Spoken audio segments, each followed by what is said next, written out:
اور یہ کمی ایمان کی اور یقین کی، یہ کمی یہ دور ہوگی قرآن پاک کی تلاوت سے، قرآن پاک کو پڑھنے سے،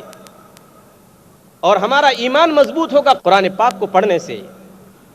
اللہ تعالیٰ فرماتا ہے سورہ انفال سورہ نمبر 8 آیت نمبر 2 کے اندر، انما المؤمنون الذین اذا ذکر اللہ وجلت قلوبہم واذا تلیت علیہم آیاتہ زادتہم ایمانا، کہ پکے سچے مسلمان، 100% مسلمان، 100% مسلمان وہ ہیں کہ جب اللہ کا ذکر کیا جاتا ہے تو ان کے دل ڈر جاتے ہیں، کانپ جاتے ہیں، اور جب اس کی آیتیں ان کے سامنے پڑھی جاتی ہیں تو ان کے ایمان میں اضافہ ہوتا ہے، ان کا ایمان بڑھ جاتا ہے۔ اور دوسری جگہ سورہ قاف سورہ نمبر 50 آیت نمبر 8 کے اندر اللہ تعالیٰ فرماتا ہے تبصرۃ و ذکریٰ لکل عبد منیب، یاد دلانے والی، نصیحت کرنے والی ہے ہر اس شخص کو جو اللہ کی طرف لوٹے۔ حدیث میں سنن ابو داؤد کتاب السنہ کتاب نمبر 39 باب نمبر 23 حدیث نمبر 4753 کے اندر براء ابن عازب رضی اللہ تعالیٰ عنہ کی روایت موجود ہے کہ اگر ہمارا ایمان قرآن پاک پر کم ہے، ہمارا ایمان کمزور ہو گیا ہے، تو ظاہر بات ہے جب تک یہ یقین پورا نہیں ہوگا ہم قبر کے عذاب سے محفوظ نہیں ہو سکتے۔ براء ابن عازب رضی اللہ تعالیٰ عنہ کہتے ہیں کہ نبی اکرم صلی اللہ علیہ وسلم نے فرمایا کہ جب ایک آدمی کو جو مر جاتا ہے اس کو قبر میں رکھا جاتا ہے، لٹایا جاتا ہے، تو اس کے پاس 2 فرشتے آتے ہیں جن میں سے ایک کا نام منکر اور دوسرے کا نام نکیر ہے۔ وہ 3 سوالات کرتے ہیں۔ نمبر 1، من ربک، تیرا رب کون ہے، تیرا پالنے والا کون ہے، وما دینک، تیرا دین کیا ہے، اور تیسرا سوال ماذا تقول فی ھذا الرجل الذی بعث فیکم، تم اس آدمی کے بارے میں کیا کہتے ہو جو تمہارے درمیان بھیجا گیا ہے۔ جب وہ سارے جوابات دے دیتا ہے کہ میرا پروردگار اور میرا رب اللہ ہے، میرا دین اسلام ہے، اور محمد صلی اللہ علیہ وسلم اللہ کے آخری نبی و رسول ہیں، تو فرشتے پھر سوال کرتے ہیں وما یدریک، تجھے یہ کیسے معلوم ہو گیا کہ میرا رب اللہ ہی ہے، میرا دین اسلام ہے، اور محمد صلی اللہ علیہ وسلم اللہ کے رسول ہیں؟ تو وہ جواب دیتا ہے قرأت کتاب اللہ فآمنت بہ وصدقت، میں نے اللہ کی کتاب پڑھی اور اللہ کی کتاب پر ایمان لایا اور میں نے اس کی تصدیق کی۔ تو قرآن پاک پر ایمان، قرآن پاک پر یقین، یہ بنیادی اور ضروری چیز ہے، اور ہم میں سے ہر مسلمان کا یہ پہلا حق ہے کہ قرآن پاک کو جس طریقے سے اس زبان سے اللہ کا کلام سمجھتا ہے اور مانتا ہے اور کہتا ہے، دل سے بھی اس بات کا اقرار کرے اور اپنے عمل سے بھی اس بات کی گواہی دے کہ واقعی قرآن صرف اللہ کا کلام ہے۔ قرآن پاک کا دوسرا حق یہ ہے کہ قرآن پاک کو پڑھا جائے، قرآن پاک کی تلاوت کی جائے۔ قرآن پاک کی تلاوت ایک اہم عبادت ہونے کے ساتھ ساتھ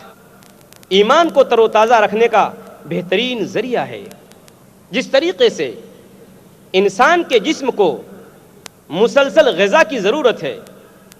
اسی طریقے سے انسان کی روح کو قرآن پاک کے ذریعے مسلسل غذا کی ضرورت ہے۔ نبی اکرم صلی اللہ علیہ وسلم پر جو ابتدائی احکامات نازل ہوئے، اللہ تبارک و تعالیٰ نے جو آیتیں اتاریں، جو حضور اکرم صلی اللہ علیہ وسلم کو حکم دیے گئے، جو احکامات دیے گئے، ان احکامات میں، ان حکموں میں ایک اہم ترین حکم یہ تھا کہ آپ قرآن پاک کی تلاوت کریں، اور یہ بات یاد رکھیں کہ قرآن پاک ایک بار پڑھنے کی چیز نہیں بلکہ بار بار پڑھتے رہنے کی اور ہمیشہ پڑھتے رہنے کی چیز ہے۔ اگر قرآن پاک ایک بار پڑھ لینے کی چیز ہوتی تو کم سے کم نبی کریم صلی اللہ علیہ وسلم کو اس بات کی تاکید نہ کی گئی ہوتی کہ آپ قرآن پاک بار بار پڑھیں، قرآن پاک کی بار بار تلاوت کریں۔ چنانچہ ہم دیکھتے ہیں آپ صلی اللہ علیہ وسلم کی زندگی کو کہ آپ صلی اللہ علیہ وسلم کو جو ابتدائی احکامات دیے گئے تھے ان میں اہم ترین حکم یہی تھا کہ اے محمد صلی اللہ علیہ وسلم، آپ رات کا اکثر حصہ یا کچھ حصہ اپنے رب کے سامنے قرآن پاک پڑھتے ہوئے گزاریں۔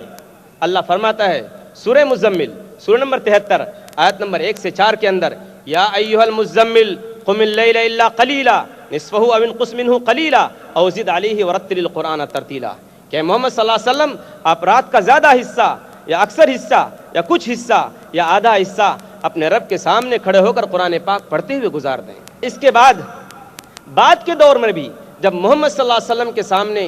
پریشانیاں آتی، مشکلات آتی، تکلیفیں آتی اور مصائب آتے تو آپ صلی اللہ علیہ وسلم کو آپ کے رب کی طرف سے یہ حکم ہوتا کہ محمد صلی اللہ علیہ وسلم اب زیادہ سے زیادہ قرآن پاک کی تلاوت کریں، زیادہ سے زیادہ قرآن پاک کو پڑھیں۔ اللہ تعالیٰ فرماتا ہے سورہ کہف سورہ نمبر 18 آیت نمبر 27 کے اندر وَاتْلُ مَا أُوحِيَ إِلَيْكَ مِنْ كِتَابِ رَبِّكَ کہ محمد صلی اللہ علیہ وسلم آپ اپنے رب کی کتاب میں سے جو آپ کی طرف وحی کیا جاتا ہے آپ اس کی تلاوت کیجئے۔ سورہ عنکبوت سورہ نمبر 29 اور آیت نمبر 45 کے اندر اللہ تبارک و تعالیٰ دوبارہ تاکید کرتے ہیں اتل ما اوحی الیک من الکتاب کہ قرآن پاک میں سے جو کچھ بھی آپ کو میسر ہو آپ پڑھیے اور اس کی تلاوت کیجیے۔ اس سے معلوم ہوا کہ قرآن پاک مسلسل کنٹینیو اور بار بار پڑھتے رہنے کی چیز ہے اور یہ ایمان کی زیادتی اور ایمان کو بڑھانے کا سبب اور ذریعہ ہے۔ اب ہم یہ بات معلوم کرتے ہیں کہ قرآن پاک کس طرح سے پڑھا جائے، قرآن پاک کی تلاوت کس طرح سے کی جائے۔ اللہ تبارک و تعالیٰ نے قرآن پاک کے اندر قرآن پاک کی عزت کرنے والوں، اس کا احترام کرنے والوں اور اس کا ادب کرنے والوں کا تذکرہ اس طرح سے کیا ہے۔ اللہ فرماتا ہے سورہ بقرہ سورہ نمبر 2 آیت نمبر 121 کے اندر الذین آتیناہم الکتاب یتلونہ حق تلاوتہ کہ جنہیں ہم نے کتاب دی ہے وہ ان کی ویسے ہی تلاوت کرتے ہیں جس طرح اس کی تلاوت کرنی چاہیے۔ لہذا ہمیں یہ جاننے کی ضرورت ہے قرآن پاک کی تلاوت کی شرطیں کیا ہیں اور اس کے حقوق کیا ہیں، کس طریقے سے قرآن پاک کی تلاوت کی جائے، کس طریقے سے قرآن پاک کو پڑھا جائے۔ اس میں جو سب سے پہلی اور ضروری چیز ہے وہ یہ ہے کہ قرآن پاک کے حروف کی پہچان ہو اور وہ کس طرح سے ادا ہوتے ہیں اس کی جانکاری ہو، جسے ہم اور آپ تجوید کے نام سے جانتے ہیں۔ کچھ سالوں پہلے ہم مسلم معاشرے کا، مسلم سوسائٹی اور سماج کا یہ حال تھا کہ ہم میں کا ہر ایک بچہ، مسلم گھرانے میں پیدا ہونے والا ہر بچہ یا ہر بچی جو بھی پیدا ہونے والا ہوتا تھا، جب وہ پڑھنے کے قابل ہوتا تھا تو اپنے اندر قرآن پاک کو صحیح طرح سے پڑھنے کی پہلے صلاحیت پیدا کرتا تھا، اس کے بعد وہ دوسری چیزوں کی طرف دھیان دیتا تھا۔ لیکن آج حال یہ ہے کہ مسلم نوجوان نسل کی ایک بڑی تعداد، حتیٰ کہ بہت سارے ادھیڑ عمر کے لوگ بھی قرآن پاک کو دیکھ کر پڑھنا نہیں جانتے۔ میں گزارش کروں گا ایسے تمام لوگوں سے کہ وہ اپنی اس کمی کو محسوس کریں اور اس کمی کو جلد سے جلد دور کرنے کی کوشش کریں اور قرآن پاک دیکھ کر پڑھیں اور صحیح پڑھیں۔ قرآن پاک کی تلاوت کی جو دوسری شرط ہے وہ یہ ہے کہ قرآن پاک کو ٹھہر ٹھہر کر اور صاف صاف پڑھا جائے، اس طرح سے پڑھا جائے کہ دل پر اس کا اثر پڑتا چلا جائے اور دل اس کا اثر قبول کرے۔ اللہ تعالیٰ فرماتا ہے کہ ورتل القرآن ترتیلا سورہ مزمل سورہ نمبر 73 آیت نمبر 4 کے اندر محمد صلی اللہ علیہ وسلم کو خصوصی حکم دیا جا رہا ہے کہ محمد صلی اللہ علیہ وسلم آپ قرآن پاک کو ٹھہر ٹھہر کر اور صاف صاف پڑھیے۔ سنن ترمذی